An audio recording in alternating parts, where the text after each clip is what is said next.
ndinabwera kale njira ya kwatu ine ndaiwalira koma ndikumbuka mfumu ya kwatuko ndilembe kalata mfumu yake ndi Yesu.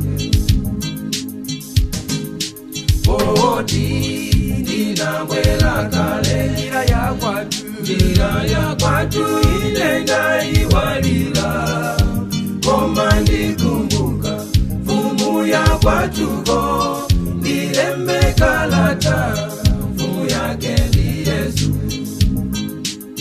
Ndamva kulira kwa mwana mwamuna, ndamva mai kulira kwa mwana wakazi, ndaliona ziko lino lozunza, ndaliona ziko lino lozunza.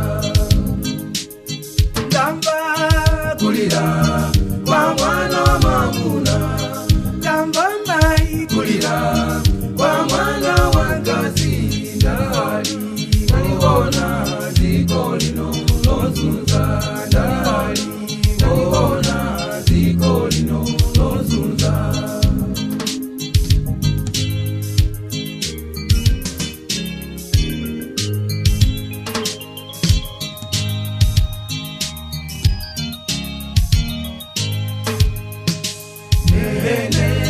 Ndimabadwa ine sindinaziwe nukuti zili chonchi, mose ndimakula ndakulira mavuto koma sikulira ndizapita kwatu.